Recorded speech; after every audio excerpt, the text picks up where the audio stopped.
Hi, Ray here. If you're anything like me and you've invested in the Nikon Z system, or perhaps you're interested in what the next iterations might have to offer, then perhaps you've been following that Nikon countdown timer that's ticking off the days, hours, and seconds until the launch of the new Z cameras, the Nikon Z6II and the Z7II. In my case, I bought the Nikon Z6 about 18 months ago, not long after they were released, well, about 6 months after they were released. And when I bought the Nikon Z6, rather than getting the so-called kit lens, the 24-70 f4, because I'd heard very good things about it, instead I bought the 50mm 1.8s. Very nice lens. You're looking through it right now. However, I didn't have a wide-angle lens that would work with it. So my next purchase was the 14-30 f4 lens. Another very nice lens. Before I go on any further, let's talk a little bit about what the Nikon Z6, this version, has to offer. And I'm not going to go into a great amount of detail because there's plenty of other stuff out there on the internet. After all, the camera's been out for 2 years. But let's just, and I'm going to be doing some reading here, if you'll excuse me, because I don't have all this memorized. So it shoots 6048 by 4024 megapixel JPEGs or NEF RAW files, and at a maximum of 12 frames per second. I'm not sure if in the real world you'll always get 12 frames per second, but it's pretty fast. And a lot of people are using it for wildlife. So the shutter, you have both a mechanical and electronic shutter. The mechanical shutter shoots from 30 seconds to 1/8000th, which is pretty decent. As far as the electronic shutter, maximum you'll get out of the electronic shutter is 1/2000th of a second. It also has bulb plus electronic front curtain. As far as exposure goes, you've got multi-center weighted spot metering, -5 to +5 EV exposure compensation, available right there, and 9 white balance settings, plus auto and custom, ISO 100 to 51200, plus it also has an auto 50 and 204,800 boosts.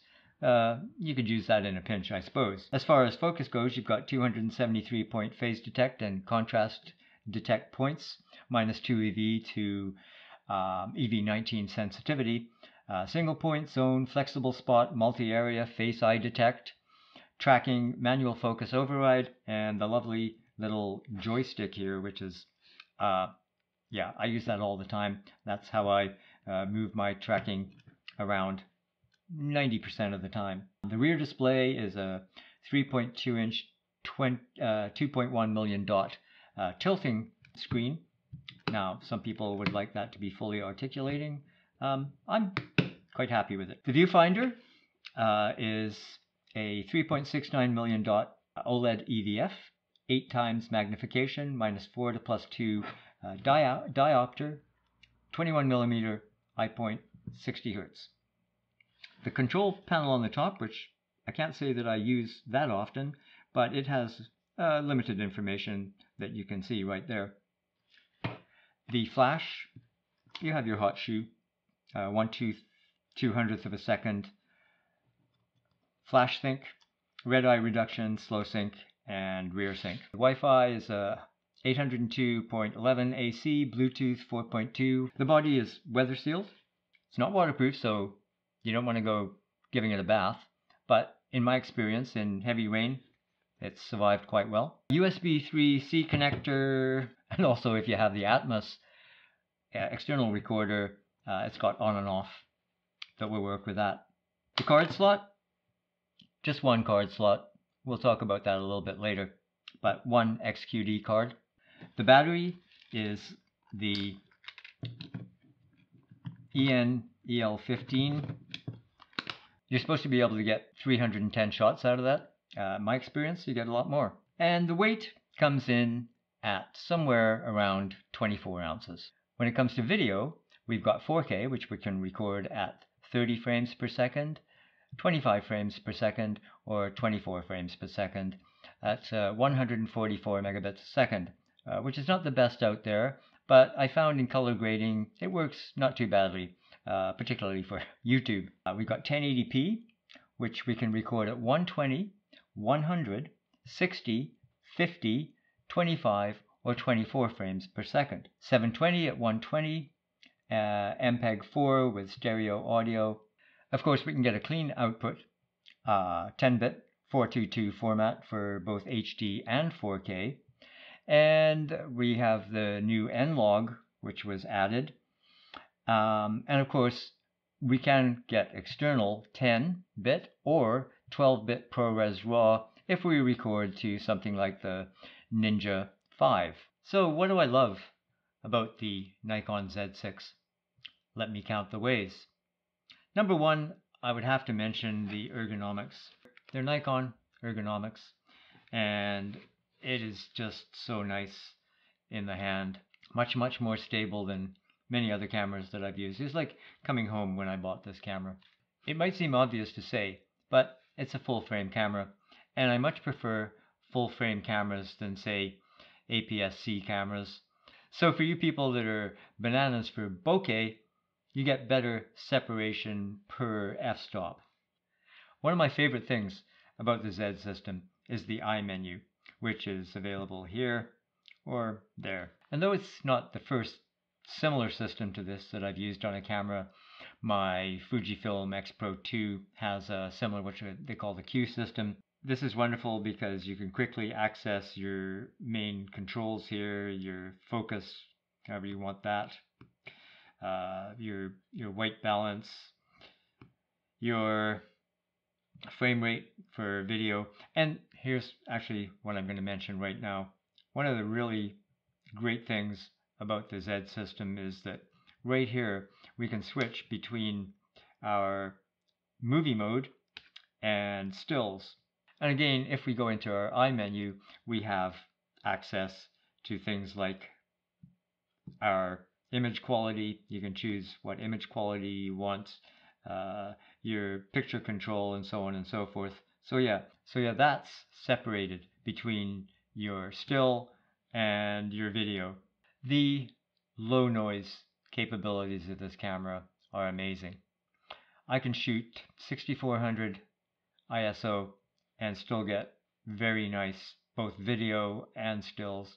In-body image stabilization, which again we can access here. We can turn it off, on, sport, and so on. The touchscreen focus.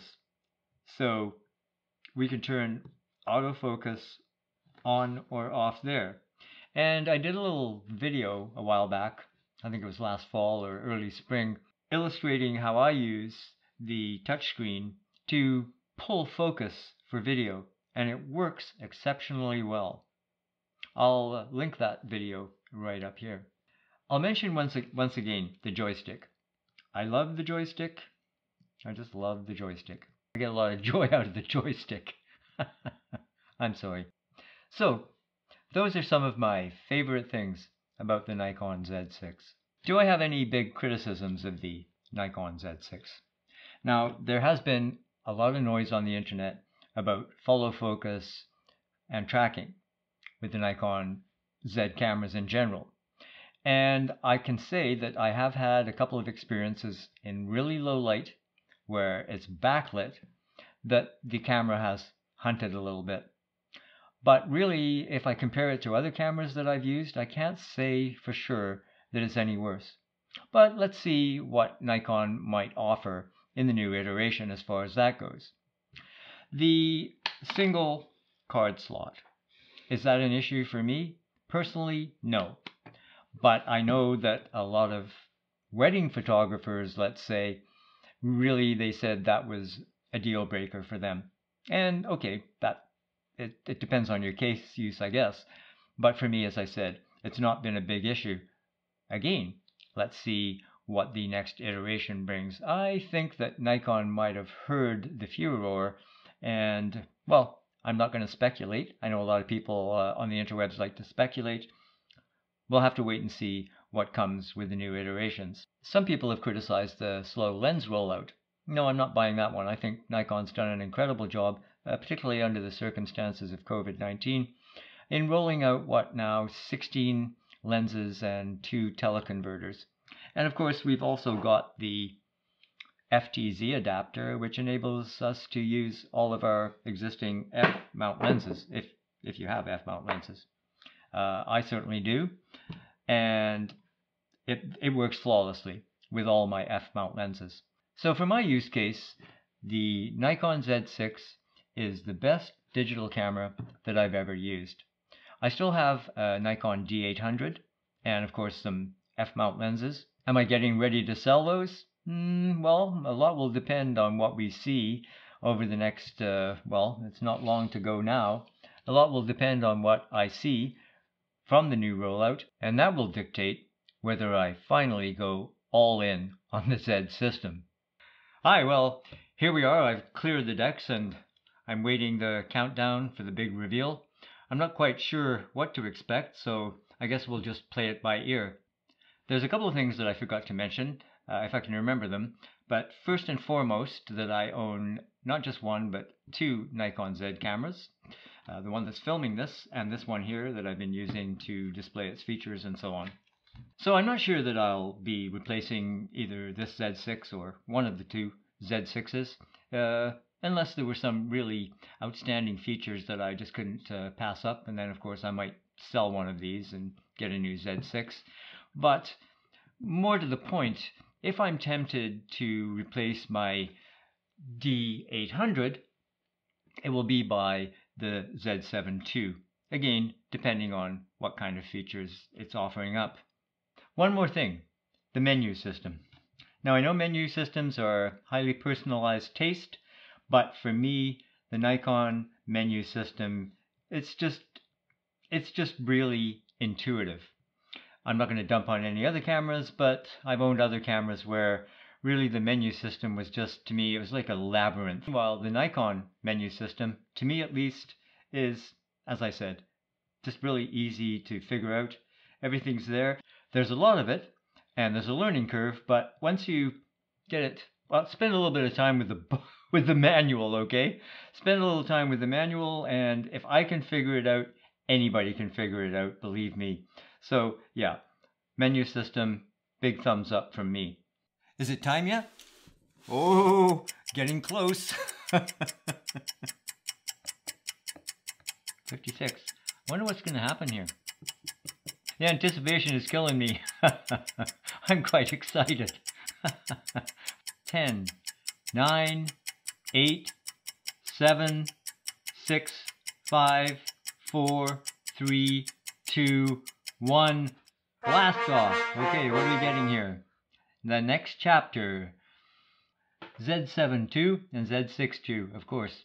And we can actually watch now the countdown to launch if we want. Okay, I hit watch now. What's happening? Here we go. So yeah, we're getting the next chapter of the Z announcing, and so it's a pre-recorded 22-minute presentation. I don't know how Nikon has achieved it, but what I do know is that many of the files we're gonna get created should be impossible. We got Corey Richards, with older photographer, technology. and he's obviously going to show us some wonders of the new system. So I'm going to be it's got a large mount, abundant light, and the performance of the Z system was spectacular, largely because of the flawless nature of the Nikon glass. So I'll do the job for you. I'll watch this. I will take notes, date, really. and I'll let you know what I find out. Okay, so I did watch all of that presentation, and they've got lots more coming live and various interviews and whatnot. But I'm just going to look at the specs here because they've got those. So let's see the new Z6II. As expected, there's not a lot of surprises here that speculation, shall we call it, or leaks had already given us. The Z6II is going to start at 1999.95. That would be US.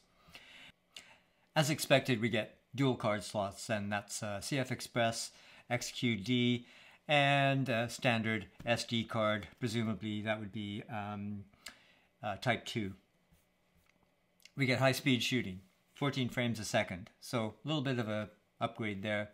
We're 4K Ultra HD at 60p. More autofocus power. Again, that's not surprising. They needed to up their game in that because a lot of people were complaining, rightly or wrongly, they needed to respond to that. See in the dark, it says, and evidently there is 2 times the responsiveness of the original Z6. Edge-to-edge coverage and better eye detection. So for those of you who have to have eye detect, you're going to be pretty happy about this, I think, whether you're shooting humans, dogs, or cats. Now you can use wide area mode to set boundaries for eye detection. Select an area of the frame and the Z6II will only look for eyes there. Great for busy scenes. Okay, and here's something that's really nice. Now you can have eye detect on video, not just face detect. So that's a big improvement, I think. We'll see.